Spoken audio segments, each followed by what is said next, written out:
consequences of the objection if it were to be upheld, and only in the very specific context of the Geneva Agreement.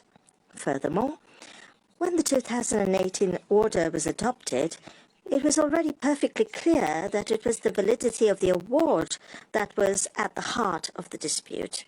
The application instituting proceedings is explicit on this point, as is the Geneva Agreement. It was also already perfectly clear that Venezuela challenged the validity of the award on the basis of the UK's conduct. In 1962, when Venezuela first argued that the award was null and void, it was purportedly because it was supposedly the result of a political transaction carried out behind Venezuela's back, unquote. Considering that it was reproduced word for word in the application, this claim was something that the court was familiar with when the 2018 order was adopted. This claim is vague and unclear, but it directly implicates the United Kingdom because, after all, who else could it possibly be? If it was the arbitrators, then the monetary gold principle does not apply. Professor Sounds will come back to that. If it's not the arbitrators, it can only be the United Kingdom itself. And this is what Venezuela was unable to establish on the basis of your judgment. It is therefore simply fallacious to repeat that your 2020 judgment would have revealed that the UK's conduct is at issue in this case.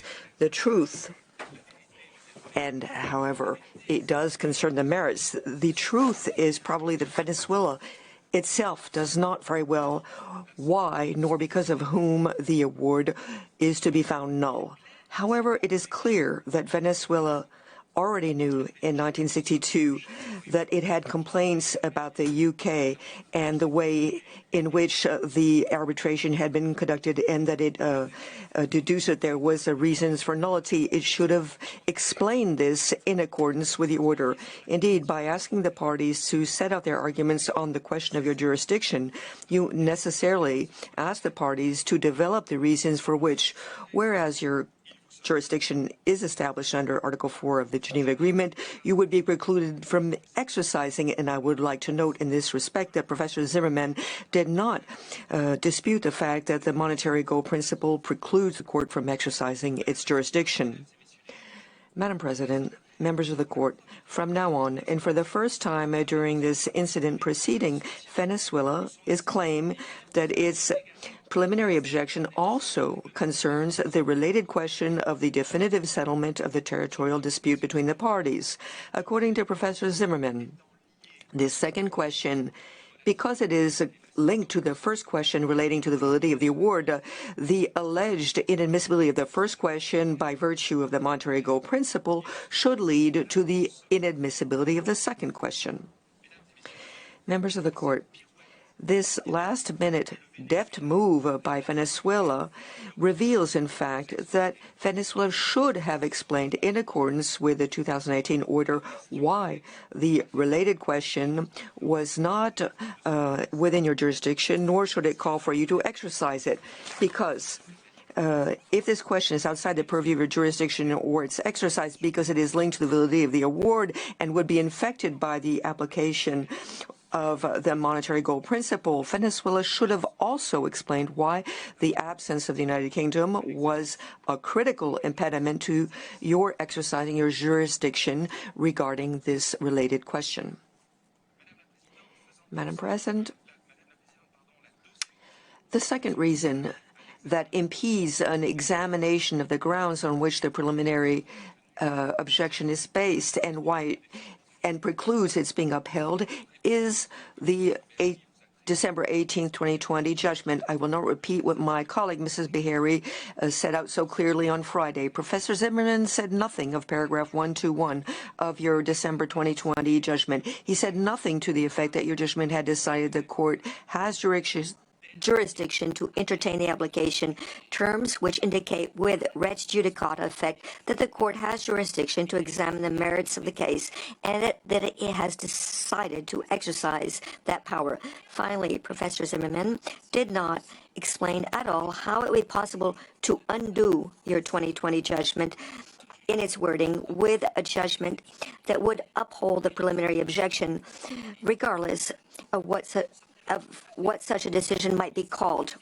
Invoking the Noteboom case, he said that he was stunned by the argument presented by Mrs. Biari. It is rather the fact that the Noteboom case is being invoked by Venezuela to get around the res judicata effect of the 2020 judgment that is stunning. Professor Zimmerman asserted before the court that the court confirmed in 1953 that it had jurisdiction to entertain the case.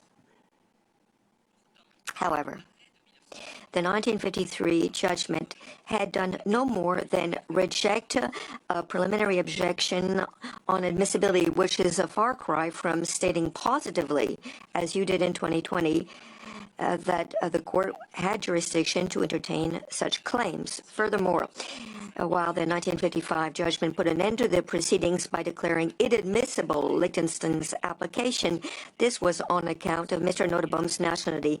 This has nothing to do with the conundrum, with the impasse into which Venezuela is urging you to plunge. I would like to add, finally, that it is somewhat of an insult to the collective intelligence of the court to claim that by ruling in December 2020, you could not have realized that by examining the validity of the award, as you had decided to do, you could be led to necessarily look into the conduct of the United Kingdom at the time of the arbitration. This is all the more so that the court ruled in the absence of Venezuela as prescribed by Article 53 of the statute. Madam President, I would like to thank the court for its kind attention and would like to ask you to invite Professor Sands to the bar. I thank Professor Dargent, and I now invite the next speaker, Professor Philippe Sands, to take the floor. You have the floor, Professor.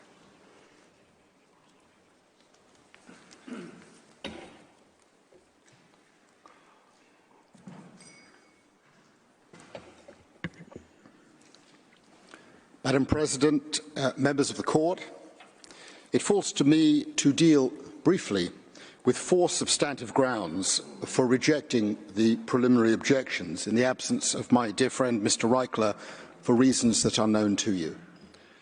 First, only the conduct of the arbitrators, not that of the United Kingdom, could provide a basis for invalidating the 1899 arbitral award.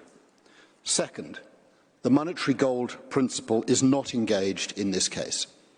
Third, the parties agree that the United Kingdom has no legal interest in the boundary. And fourth, the United Kingdom has consented to the court's jurisdiction in this case and to the exercise of that jurisdiction. I turn first to the allegation of wrongful conduct, which has been put variously as fraud, corruption, or deceit, but without any specificity. The gravamen of the Malay Prevost allegations was wrongful conduct on the part of certain members of the arbitral tribunal. And in the first round, Professor Tams still recognised the need to establish the wrongful conduct of the arbitral tribunal, although he did shift the argument in part to the wrongful conduct of the British government or its legal team. If a tribunal is corrupt, he said, someone must have corrupted it. You cannot collude on your own. But in the second round, as I'm sure you will have noticed, the argument had completely changed. The court heard not a single word, not one word, about the wrongful conduct of the arbitrators. And now the case was entirely about the wrongful conduct of the United Kingdom.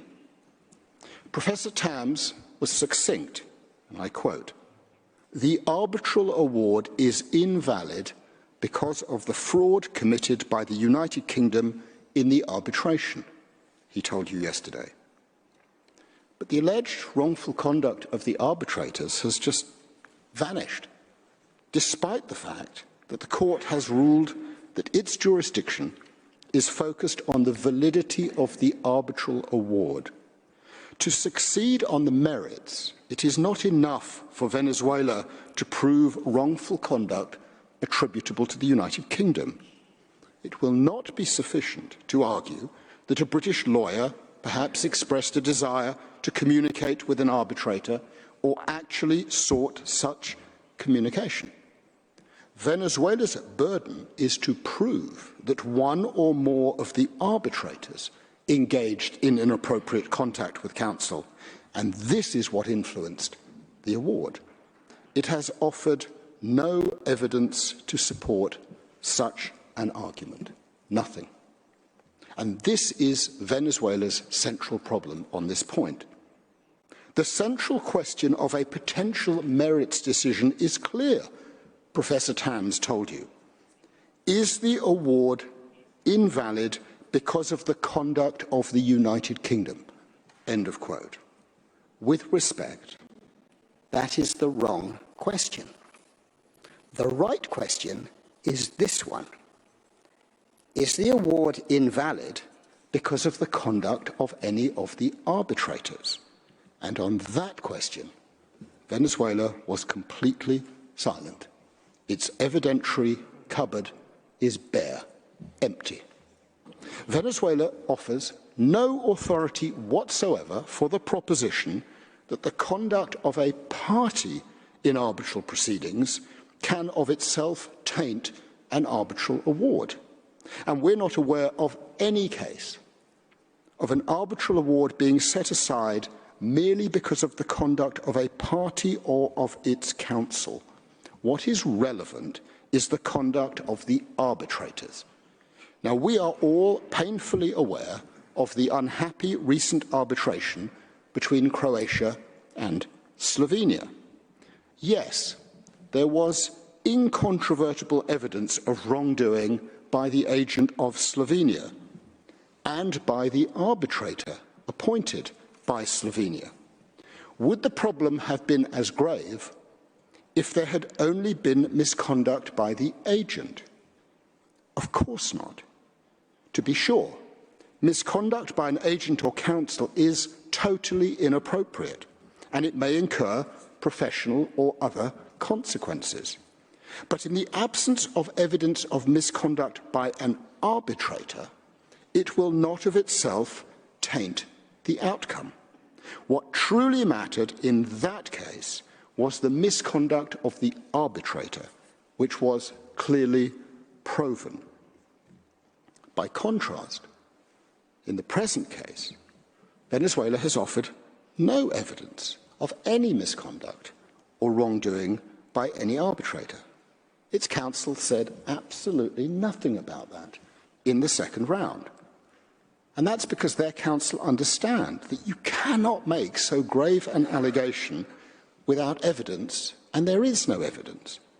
And that, presumably, is why Venezuela said nothing about the material to which we drew your attention, the clear evidence that Professor Martins and his fellow arbitrators acted with impeccable integrity, independence, and impartiality. Venezuela's silence means that our evidence is completely unchallenged. But even if there was such evidence, what would be the consequences for a party to the proceedings? You would have to rule on the state responsibility of the United Kingdom, says Venezuela like a broken record. Really? No.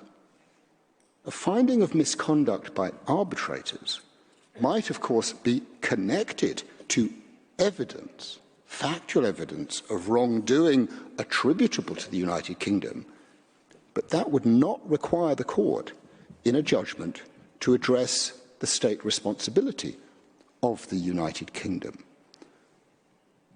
Because the court's role in this case is limited to the validity of the arbitral award, which is the very subject matter of this dispute. And that turns on the conduct of the arbitrators. If you find no such misconduct, the consequence is clear. The award is valid.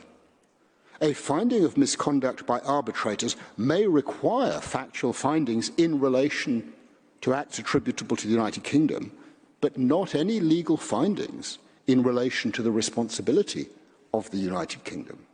That's outside your jurisdiction. It's a red herring. The only conduct you have to address is that of the arbitrators. All the rest is noise. The second reason Venezuela's preliminary objections fails is that even if, quod non, the lawfulness of Britain's conduct up to and in 1899 was relevant, Venezuela has not established that it forms the very subject matter of the dispute to be resolved by the court. As I said, the subject matter is the validity of the award, which does not turn on the conduct of any state, not Britain, not Russia, not Venezuela, not the United States.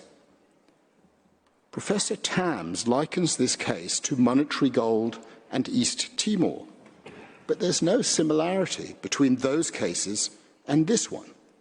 In monetary gold, if the court had ruled on Italy's claims against Albania, it would have passed judgment on the rights and obligations of the absent state, and that is what the court said.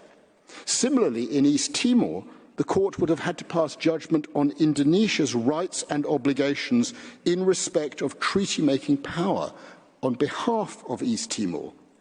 In this case, the court is called upon to express views and rights and on the rights and obligations not of any state, but in relation to the behaviour of the arbitrators. That is the cardinal difference. We've pressed and pressed Venezuela to explain specifically what legal rights and obligations of the United Kingdom would constitute the very subject matter of a judgment in this case. Professor Tams would not tell you. Instead, he passed the buck to Professor Palcetti, who, in the first round, simply tried to avoid the issue. At this stage, he said, it's immaterial to establish the precise consequences that may flow from the United Kingdom's unlawful conduct. The best he could come up with was that the arbitral award would be invalidated, that Article 69 of the Vienna Convention would return the legal situation to the status quo ante, so that the boundary would be undetermined and the territory once again disputed. What are the consequences of any of that for the legal interest of the United Kingdom? There are none, we say, because self-evidently, today it has no interests in the validity of the arbitral award, the land boundary, or the disputed territory. Now, yesterday, Professor Palcetti struggled somewhat, but he did manage to come up with one more alleged consequence for the legal rights and obligations of the United Kingdom. If the arbitral award was set aside, Venezuela would be able to claim reparations from the United Kingdom for, as he put it, exploiting territory that belonged to Venezuela. With great respect, this truly is an extraordinary argument, a desperate attempt to manufacture some sort of a legal interest of the United Kingdom that might be said vaguely to be connected to the very subject matter of this judgment. In rendering a judgment on the validity of the arbitral award, the court would not remotely have to consider the United Kingdom's post-award conduct or to rule on Venezuela's supposed entitlement to reparations for the United Kingdom's post-arbitral award administration of territory awarded to it by the arbitrators. Now, Professor Tams artfully avoided any discussion of the consequences for the legal rights and obligations of the United Kingdom. He didn't speak of rights and obligations, which says a lot. Instead, he again applied the wrong test for the application of the monetary gold principle, the same one he put forward in the first round and which we exposed as erroneous. In the second round, Professor Tams sought to buttress his position by citing language from the phosphates case, about which he said nothing in the first round, that monetary gold would apply when the court is required to rule on an absent state's conduct as a prerequisite to issuing the judgment it has been called upon to make. But this new argument changes nothing. In the first place, as we've made clear, the court is not required to rule, in a legal sense, on the United Kingdom's conduct at all. It is only required to rule on the conduct of the arbitrators in issuing its judgment on the validity of the 1899 award. Second, and in any event, the test is not whether the court has to rule on the conduct of an absent state, as the court has repeatedly made clear, but, as in East Timor, whether its ruling would affect the legal rights and obligations of the absent state, such that they would constitute the very subject matter of the dispute. Professor Tams hovered above the surface of this issue like a dragonfly, avoiding all contact with the murky waters below. He just avoided the question of whether the court's judgment would affect the legal rights and obligations of an absent state, such that they would constitute the very subject matter of the issues to be decided. If this case is like any other in the court's jurisprudence, it is Cameroon versus Nigeria, where the court exercised jurisdiction over Cameroon's boundary claim in Lake Chad, even though part of the boundary was the tri-point with Chad. The court didn't consider that this made Chad's rights the very subject matter of the dispute. Venezuela's argument is lesser still, as the UK has no interest in any point along the boundary between Guyana and Venezuela. This takes us to the third ground for rejecting Venezuela's preliminary objections. Venezuela has admitted repeatedly that the United Kingdom has no legal interest in the boundary between Guyana and Venezuela. As a consequence, it should admit that the court is entirely free to exercise its jurisdiction with respect to the second issue over which the court ruled that it has jurisdiction in its judgment of December 2020, the related question of the definitive settlement of the land boundary dispute between the Cooperative Republic of Guyana and the Bolivarian Republic of Venezuela. However, as Professor Dargent just recalled, Venezuela suddenly changed its mind and now argues that its monetary gold objection somehow infects the related question because it's related to the issue of the validity of the award. How convenient, it might be said, but plainly wrong in light of the monetary gold test applied to this related but nevertheless entirely separate claim. Professor Tams displayed on the screen the wrong issues to be decided by the court, and which he then claimed formed the very subject matter of the dispute.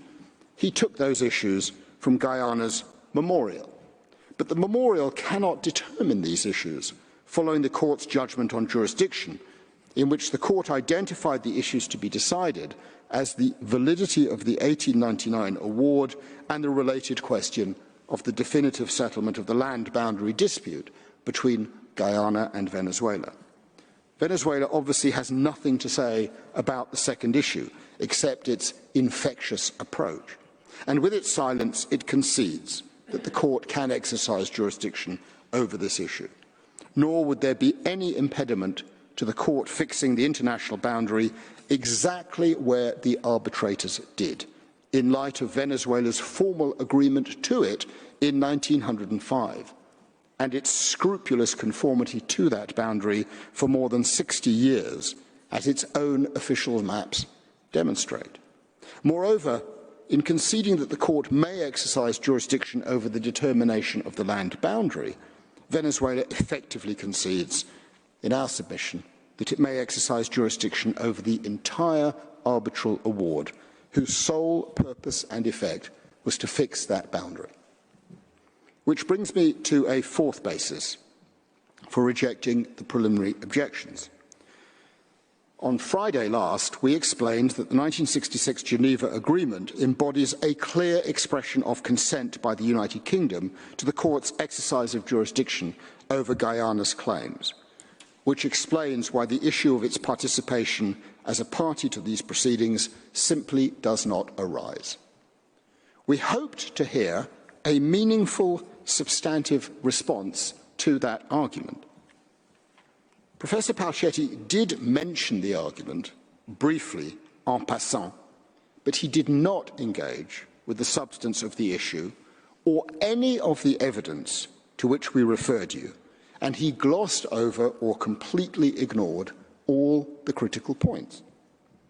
Professor Palchetti's principal response was to assert that Article 4 of the Geneva Agreement provided no support for Guyana's argument, since those provisions make no mention of the United Kingdom. They are, he said, intended only to set out practical arrangements for the parties. That submission is, we say, completely flawed. First, the fact that the United Kingdom is not expressly mentioned in Article 4 is totally irrelevant to the question of whether or not the United Kingdom has consented to the Court exercising jurisdiction over Guyana's claims. The existence of consent by the United Kingdom is manifested and evidenced through the United Kingdom's signing of the Geneva Agreement. By signing and being a party to the 1966 agreement, the United Kingdom consented to all of the provisions of the agreement, including Article 4. It has consented to all processes for the resolution of the controversy conducted in conformity with these provisions, including those conducted pursuant to the process established under Article 4, paragraph 2, including these proceedings. The fact that the United Kingdom is not mentioned in Article 4 is, however, relevant for a different reason. It demonstrates that the three parties to the Geneva Agreement intended that only two of them, namely Guyana and Venezuela, would play any role in selecting and participating in the means of the settlement of the controversy. In other words, all three parties to the Geneva Agreement explicitly recognized that only two of them, Guyana and Venezuela, had any legal interest in the disputed issue concerning the validity of the 1899 award. The third party, the United Kingdom, explicitly recognized that it had no such interest. This Venezuela recognized in its 2019 memorandum submitted to the Court, a point which Professor Palchetti did not dispute yesterday. Second, Professor Palchetti's characterization of Article 4 is not accurate. The agreement established a binding procedure for the selection of means of settlement of the controversy. This included, ultimately, conferring a power on the Secretary-General of the United Nations to choose one of the means of settlement provided in Article 33 of the Charter of the United Nations.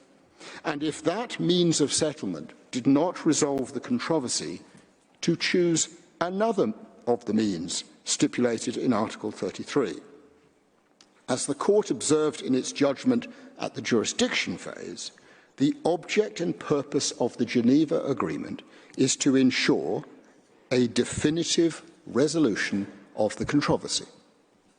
Third, it is telling that Professor Palchetti entirely failed to address the critical point that it would be absurd to construe the Geneva Agreement as having simultaneously empowered Guyana and Venezuela or the Secretary-General to refer the controversy regarding the validity of the 1899 award to the Court, while at the same time rendering the power nugatory by requiring the court to decline to exercise jurisdiction on monetary gold grounds. The absurdity, the total absurdity of that approach is thrown into even starker relief by the fact that the United Kingdom expressly envisaged the possibility of the controversy being referred to the court pursuant to the Geneva Agreement. As the court explained at paragraph 107 of its judgment of 18th of December 2020, and I quote, "The parties to the Geneva Agreement intended to include the possibility of recourse to the International Court of Justice when they agreed to the Secretary-General choosing among the means set out in Article 33 of the Charter of the United Nations." The Court's use in this paragraph of the words "the parties" includes the United Kingdom. How could it possibly be the case that the parties to the Geneva Agreement, including the United Kingdom, intended to enable the controversy to be referred to and determined finally by the court, while at the same time rendering such a determination by the court impossible on the basis of monetary gold? We're still waiting for an answer from Professor Palchetti on that question, or from anyone on the Venezuelan side. I suspect we will wait a very long time, maybe even another 123 years, when perhaps Venezuela will come back to this court armed with a deathbed letter from one of its counsel alleging that he or she spotted in the demeanour of one of these judges before me a change between last Thursday and today. It is an absurd proposition. It makes one feel, as probably others do, as though we are characters from a novel by Gabriel Garcia Marquez. Indeed, Venezuela's monetary gold argument falls foul of the same obstacle identified by the court at paragraph 115 of its December 2020 judgment. This held that a requirement of further consent before the court could hear Guyana's claims pursuant to Article 4 of the Geneva Agreement would frustrate the very object and purpose of that agreement. It is worth recalling with care what this court ruled. The decision taken by the Secretary-General, in accordance with the authority conferred upon him under Article 4, paragraph 2 of the Geneva Agreement, would not be effective if it were subject to the further consent of the parties for its implementation. Moreover, an interpretation of Article 4, paragraph 2 that would subject the implementation of the decision of the Secretary-General to further consent by the parties would be contrary to this provision and to the object and purpose of the Geneva Agreement, which is to ensure a definitive resolution of the controversy, since it would give either party the power to delay indefinitely the resolution of the controversy by withholding such consent. In exactly the same way, Madam President, an interpretation of Article 4.2 to the effect that it envisaged an application of the monetary gold principle in the way argued for by our friends from Venezuela would also be contrary to the provision of Article 4 and to the object and purpose of the 1966 agreement. The Court's judgment of December 2020 deserves to be read with great care. Venezuela has no good answer to the proposition that by signing the Geneva Agreement, the United Kingdom has explicitly expressed its consent to the court exercising jurisdiction over Guyana's claims which have been brought pursuant to that agreement. And finally, this conclusion is fully confirmed by the various statements that have been made by the United Kingdom and to which we drew your attention last week. Statements made in the period after the signing of the 1966 agreement and, very much more recently, in the period after the court gave its judgment in December 2020. And once again, Venezuela offered you, the court, no alternative interpretation of these many statements. Once again, Venezuela passed in complete silence.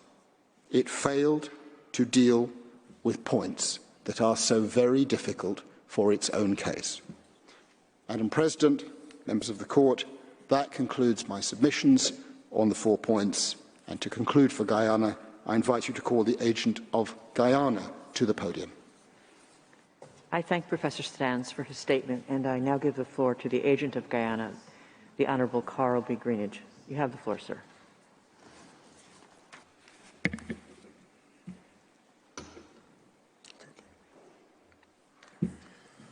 Madam President, distinguished members of the court, I begin with an observation and a question. As will no doubt have been apparent to the court throughout this hearing, Venezuela's arguments in support of its preliminary objections have been rather long on allegations and rhetoric, but somewhat short on substance. One thing, however, is abundantly clear. Venezuela really does not want this court to determine the merits of Guyana's claims. Why, one might ask, is that the case? Is it because Venezuela is sincerely concerned that a judgment on those claims will, in its very essence, involve a determination of the rights and obligations of the UK?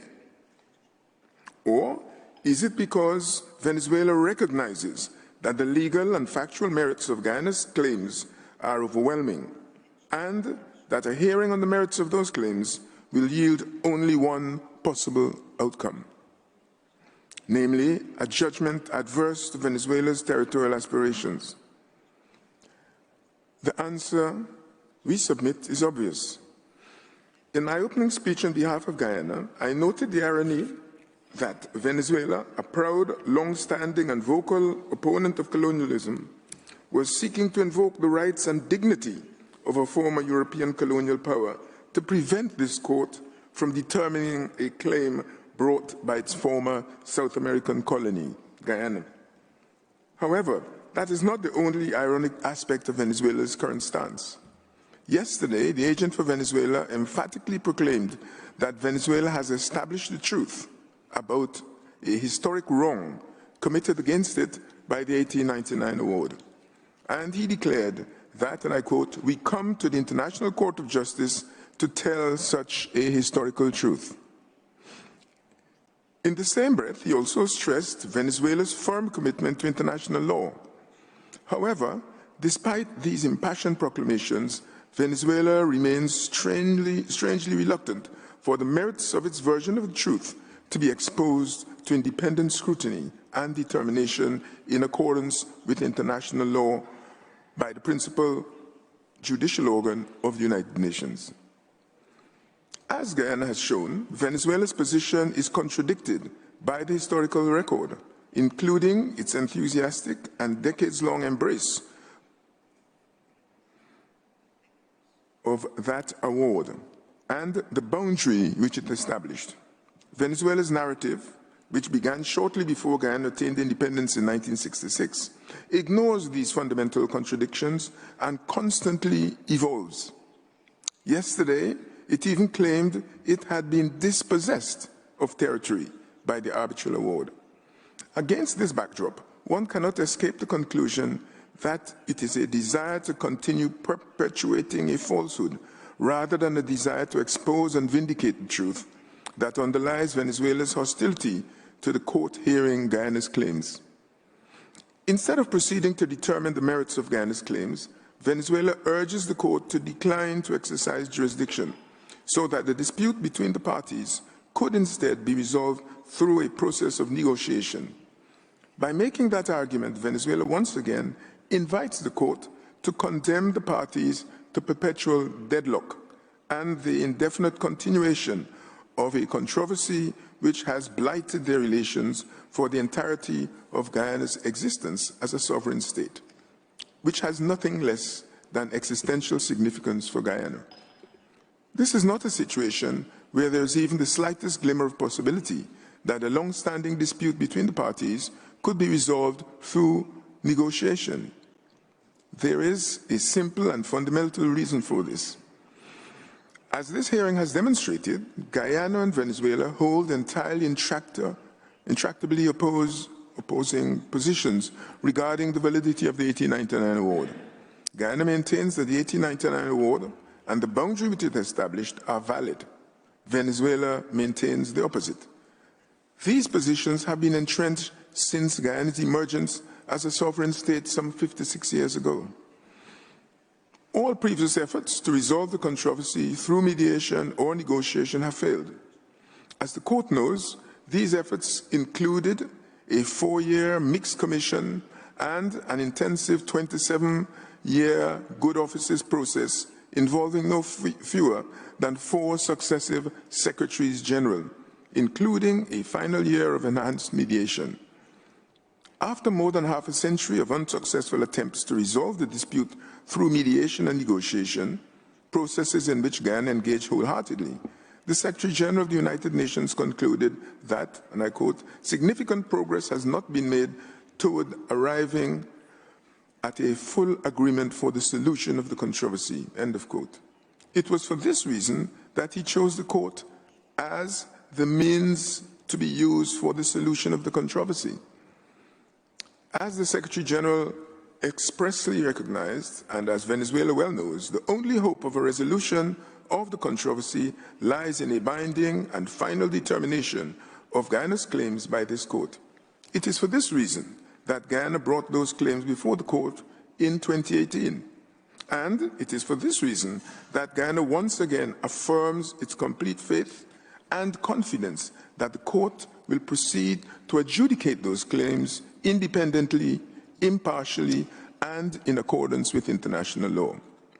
Madam President, I will now close Guyana's oral pleadings by reading the final submissions. For the reasons stated in Guyana's written and oral pleadings, Guyana respectfully requests the court, 1. Pursuant to Article 79, paragraph 4 of the rules, to reject Venezuela's preliminary objections as inadmissible or reject them on the basis of the parties' submissions. 2. To fix a date for the submission of Venezuela's counter-memorial on the merits no later than 9 months from the date of the court's ruling on Venezuela's preliminary objections. Madam President, members of the court, I should like to conclude by expressing, on behalf of Guyana, its delegation and all of its people, our sincerest thanks and appreciation to all the members of the court for your patient attention throughout this hearing. I also express our gratitude to the registrar, his staff, and the court's interpreters for the professional and courteous assistance which they have provided to the parties, assistance which has ensured the smooth running of the proceedings.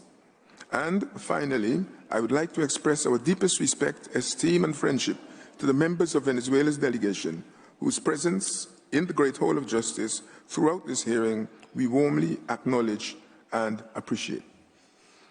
Thank you all very much indeed. I thank the agent of Guyana. The court takes note of the final submissions of the Cooperative Republic of Guyana, which you've just read on behalf of your government. This brings us to the end of the hearings on preliminary objections raised by the respondent in the case concerning the arbitral award of 3 October 1899, Guyana versus Venezuela. I thank the representatives of the parties for the assistance they have given the court by their presentations in the course of these hearings. In accordance with practice, I shall request the agents of the parties to remain at the court's disposal to provide any additional information the court may require. The court will now retire for deliberation. The agents of the parties will be advised in due course as to the date on which the court will deliver its judgment. Since the court has no other business before it today, the sitting is now closed.